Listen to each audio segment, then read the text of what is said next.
जय साई राम भाई लोग, स्वागत है आपका सॉफ्टवेयर के चैप्टर 4 में।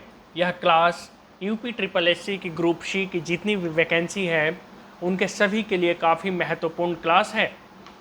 चाहे वो एजीटीए हो या एक्सरसाइज कांस्टेबल हो या सहायक बोरिंग हो, सबके लिए 15 नंबर वाला यह महत्वपूर्ण क्लास है। वीडियो के अंत तक जरूर बने रहिए क्योंकि पता नहीं कौन सा सवाल आपके एग्जाम में पूछेगा। तो चलिए बिना समय गवाए हुए फटाफट एमसीक्यू लेते हैं। आज की पहला एमसीक्यू आपके स्क्रीन पर क्या कह रहा है सवाल कि मुफ्त उपयोग के लिए उपलब्ध कॉपीराइट सॉफ्टवेयर कौन सा है। कह रहा है कि निम्नलिखित विकल्पों में से बताइए कि मुफ्त यानी फ्री उपयोग के लिए कॉपीराइट सॉफ्टवेयर कौन सा है। कौन सा है भाई लोग? Option B, freeware. ठीक है, इसके नाम में ही फ्री है तो ये क्या है? मुफ्त के लिए उपयोग करने के लिए कॉपीराइट सॉफ्टवेयर कौन सा है? फ्रीवेयर। ठीक है, फ्रीवेयर क्या है? वह सॉफ्टवेयर होता है जिसे बिना किसी शुल्क के उपयोग किया जा सकता है, लेकिन उसका कॉपीराइट निर्माता के पास ही रहता है। ठीक है, इसे संशोधित या पुनर्वितरित करने की अनुमति सामान्यतः नहीं होती है। फ्रीवेयर और शेयरवेयर का अंतर परीक्षाओं में अक्सर पूछा जाता है। तो समझ गए, फ्री यानी मुफ्त कौन सा रहेगा? फ्रीवेयर। ठीक है, तो चलिए इस क्लास की नेक्स्ट एमसीक्यू आपके स्क्रीन पर ये रही। कह रहा है कि ऐसा कौन सा निम्न विकल्पों में से सॉफ्टवेयर है जो पहले मुफ्त मिलता है लेकिन बाद में उपयोग करने के लिए भुगतान करना पड़ता है। कह रहा है कि इन विकल्पों में से बताइए कि ऐसा कौन सा सॉफ्टवेयर है जो पहले कुछ दिनों के लिए फ्री दिया जाता है और एक समय के बाद उसके लिए आपको भुगतान करना पड़ता है। तो उसे क्या कहते हैं भाई लोग? क्या कहते हैं? शेयरवेयर। क्या कहते हैं? शेयरवेयर। शेयरवेयर शुरू में तो फ्री रहता है लेकिन कुछ समय के बाद इसको आपको यूज करने के लिए पैसा देना पड़ता है। ये फ्रीवेयर से अलग अवधारणा है और यूपी ट्रिपल एससी में महत्वपूर्ण प्रश्न है। जैसे मानिए कि कैनवा है, वो फ्री देता है, लेकिन अगर आपको उसको एडवांस वर्जन चाहिए तो उसके लिए आपको पेमेंट करना पड़ता है। बहुत सारे सॉफ्टवेयर हैं भाई लोग। ठीक है, चलिए चलते हैं नेक्स्ट एमसीक्यू आपकी स्क्रीन पर ये रहा। हाँ देखिए, काफ़ी इंपॉर्टेंट सवाल है भाई लोग, इसे नोट डाउन करेंगे। एक सवाल कई बार पूछा गया है, क्या है कि एपीआई का पूरा नाम क्या है। कह रहा है कि निम्न विकल्पों में से बताइए कि एपीआई का पूरा नाम क्या है। देखिए भाई लोग, कंप्यूटर क्लास में टेंशन नहीं लेना है, हंसते हुए मुस्कुराते हुए हमें ये क्लास करना है। ठीक है, तो एपीआई का पूर्ण रूप क्या होता है? एपीआई का पूरा नाम application program interface. Option number C. कौन सा है ऑप्शन? ऑप्शन नंबर सी।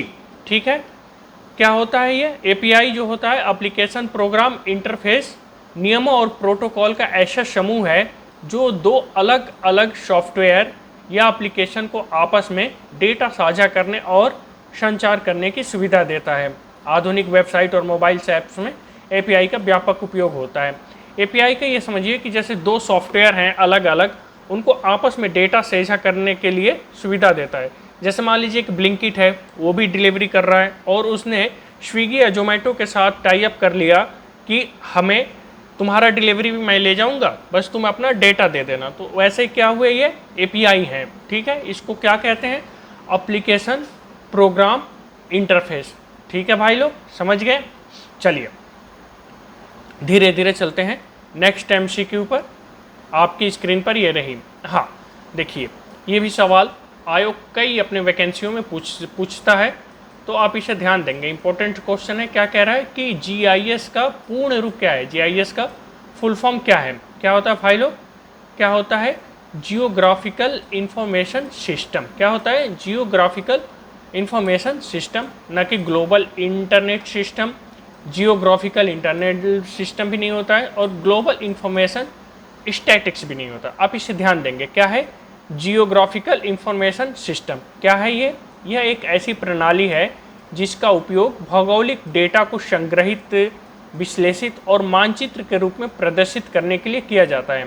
इसका उपयोग मौसम, कृषि, नगर नियोजन और आपदा प्रबंधन जैसे क्षेत्रों में किया जाता है। जीआईएस का आपको देखिए, एक मोबाइल पर आपको मैसेज आता है कि अगले 3 घंटे में आपके पास बारिश होगी या एक अलर्ट सी आती हैं, तो ये किसके थ्रू आती हैं? जीआईएस के थ्रू आती हैं। ठीक है, जो कि मौसम को बताता है कि कल धूप हुई कि बारिश हुई, ये सब कौन बताता है? जीआईएस के थ्रू ही बताया जाता है। ठीक है भाई लोग, समझ गए? कंप्यूटर में टेंशन नहीं लेना है, बिल्कुल हंसते हुए मुस्कुराते हुए प्यार से इस क्लास को करना है। चलिए चलते हैं नेक्स्ट एमसीक्यू में। नेक्स्ट एमसीक्यू आपके स्क्रीन पे कह रहा है कि नोटपैड में वर्तमान समय और तारीख डालने के लिए कौन सी कुंजी का प्रयोग किया जाता है? हाँ देखिए, ये शॉर्टकट है। शॉर्टकट भी पूछता है कि कह रहा है कि नोटपैड में अगर समय और तारीख डालना है तो किस कुंजी का प्रयोग किया जाता है? किसका किया जाता है? ऑप्शन डी, F5 का नोटपैड में आप जब भी प्रयोग करेंगे तो तारीख डालने के लिए इसका वर्तमान डेट और टाइम स्वतः इंसर्ट हो जाते हैं। ठीक है, यह सुविधा नोट्स, लॉग फाइल और समय रिकॉर्ड करने के लिए उपयोगी होती है। शॉर्टकट की से जुड़े प्रश्न यूपी SSSC में नियमित रूप से पूछे जाते हैं। तो क्या है, विंडो नोटपैड में जैसे ही आप F5 कुंजी दबाएंगे तो वर्तमान डेट और टाइम स्वतः इंसर्ट हो जाती है। समझ गए? चलिए, शॉर्टकट है, इसे ध्यान देंगे, नोटपैड में नोट कर लेंगे आप। नेक्स्ट एमसीक्यू आपकी स्क्रीन पर। हाँ, कह रहा है कि नोटपैड में ही फाइंड एंड रिप्लेस के लिए किस शॉर्टकट की का उपयोग किया जाता है? फाइंड एंड रिप्लेस के लिए किसका किया जाता है भाई लोग? Option C, Ctrl+H। इसे ध्यान देंगे, आप ये जितने भी शॉर्टकट की हैं इन्हें कहीं नोट डाउन कर लेंगे, क्योंकि ये याद करने के लिए है कि नोटपैड में फाइंड एंड रिप्लेस के लिए कौन सा शॉर्टकट प्रयोग किया जाता है? Ctrl+H। ठीक है, चलिए चलते हैं नेक्स्ट एमसीक्यू पे भाई लोग। देखिए सवाल क्या कह रहा है, MS पेंट। अब आप लोग सोचेंगे कि MS पेंट जो है ये तो आयोग के कोर्स में नहीं है, मगर पूछता है साथ में एक दो सवाल MS पेंट से पूछता ही पूछता है, उसके सिलेबस में रहे या ना रहे। क्या कह रहा है कि MS पेंट का उपयोग किसके लिए किया जाता है? कह रहा है कि MS पेंट का जो है इसका प्रयोग किसके लिए किया जाता है? किसके लिए किया जाता है? ऑप्शन डी, चित्र बनाने के लिए, रंग भरने के लिए। ठीक है, साधारण फोटो एडिटिंग और आकृतियां बनाने के लिए किसका प्रयोग किया जाता है? MS पेंट का। ठीक है, यह विंडो के साथ मिलने वाला सबसे लोकप्रिय ग्राफिक्स प्रोग्राम है। कैलकुलेशन किससे? कैलकुलेटर से होता है। ठीक है, टेक्स्ट से सेव करना, ये आप टेक्स्ट सेव करने के लिए MS वर्ड में जाएंगे तो सेव कर लेंगे। प्रेजेंटेशन किससे बनाते हैं भाई लोग? MS पावर पॉइंट से। किससे? ध्यान देंगे, पावर पॉइंट से क्या बनता है? प्रेजेंटेशंस। और चित्र बनाना हो या अगर रंग भरना हो तो किससे होगा? MS पेंट से। ठीक है, पावर पॉइंट से प्रेजेंटेशन बनता है। चले नेक्स्ट एमसीक्यू में। अगर आपका कोई सुझाव हो भाई लोग वीडियो से रिलेटेड तो कमेंट करके हमें ज़रूर बताइए। नेक्स्ट एमसीक्यू कह रहा है कि कौन सा प्रेजेंटेशन सॉफ्टवेयर नहीं है? ध्यान देना भाई लोग, क्या कह रहा है कि कौन सा प्रस्तुतिकरण यानी प्रेजेंटेशन का सॉफ्टवेयर नहीं है? कौन सा नहीं है? MS access. MS एक्सेस कैसा सॉफ्टवेयर है? DBMS। आप ध्यान देंगे, हमने पिछली क्लासों में भी इस पर काफ़ी डिस्कस किया था कि ये कैसा है MS एक्सेस, DBMS। ठीक है भाई लोग, बाकी स्लाइड शार्क ये भी क्या है? प्रेजेंटेशन है। ओपन ऑफिस इम्प्रेस ये भी है। MS पावर पॉइंट ये भी है। ठीक है, इनका प्रेजेंटेशन का प्रयोग किसके लिए होता है? स्लाइड तैयार करना और प्रस्तुतियाँ देने के लिए किया जाता है। ठीक है, रंग भरने के लिए MS पेंट और प्रेजेंटेशन के लिए MS पावर पॉइंट हो गया, स्लाइड शार्क हो गया, ओपन ऑफिस इम्प्रेस हो गया। समझ गए भाई लोग? MS एक्सेस क्या है? DBMS सॉफ्टवेयर है, न कि प्रेजेंटेशन सॉफ्टवेयर है। चलें नेक्स्ट MCQ आपकी स्क्रीन पर। हाँ देखिए, क्या कह रहा है कि निम्न में से कौन सा वायरस डिस्क की फाइल सिस्टम में बदलाव कर देता है? कह रहा है कि ऐसा कौन सा वायरस है जो क्या करता है? डिस्क की फाइल सिस्टम में बदलाव कर देता है। ठीक है भाई लोग, कौन सा ऐसे? उसे क्या कहते हैं? Cluster virus. क्या कहते हैं? Option D, cluster virus. ठीक है, क्लस्टर वायरस क्या है? डिस्क की फाइल सिस्टम या डायरेक्टरी स्ट्रक्चर को प्रभावित करता है और फाइलों के वास्तविक स्थान को बदल देता है। इससे फाइल खुलने में समस्या आती है तथा डेटा क्षति का खतरा बढ़ जाता है। कंप्यूटर वायरस के प्रकार परीक्षा का अत्यंत महत्वपूर्ण विषय है, आप इसे ध्यान देंगे। समझ गए भाई लोग? चलिए चलते हैं नेक्स्ट MCQ। क्या कह रहा है कि ऐसा सॉफ्टवेयर बताइए निम्न विकल्पों में से जो कंप्यूटर के उपयोग को आसान बनाता है, क्या कहलाता है? कह रहा है कि ऐसा सॉफ्टवेयर जो कंप्यूटर के उपयोग को आसान बनाता है उसे हम क्या कहते हैं भाई लोग? उसे हम क्या कहते हैं?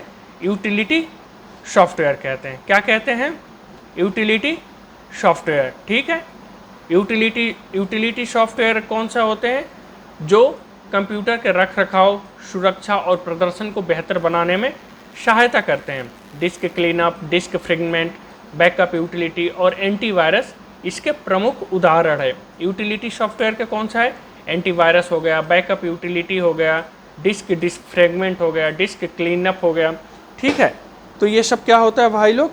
ये सब यूटिलिटी सॉफ्टवेयर है। ठीक, यूपी ट्रिपल एससी परीक्षाओं में यूटिलिटी सॉफ्टवेयर से जुड़े प्रश्न अक्सर पूछे जाते हैं। आयोग कई बार अपनी अलग अलग वैकेंसियों में निम्न सवाल पूछा है। तो चलिए भाई लोग, आज का क्लास यहीं समाप्त हुआ। हंसते हुए, प्यार से मुस्कुराते हुए। अच्छा, एक सवाल है, इसका आप जवाब कमेंट बॉक्स में ज़रूर देंगे। ऑपरेटिंग सिस्टम के 2 एग्जाम्पल बताएंगे कि कौन कौन से ऑपरेटिंग सिस्टम का एग्जाम्पल है। ऑपरेटिंग सिस्टम कौन कौन से हैं, ये आप इसका 2 एग्जाम्पल कमेंट में करके बताएंगे। तब तक आप अपना ध्यान रखिए, हंसते रहिए, मुस्कुराते रहिए और पढ़ते रहिए, आगे बढ़ते रहिए। इस बार की वैकेंसी में एक सीट पक्का करना है, इस इरादे के साथ जुड़े रहिए। धन्यवाद।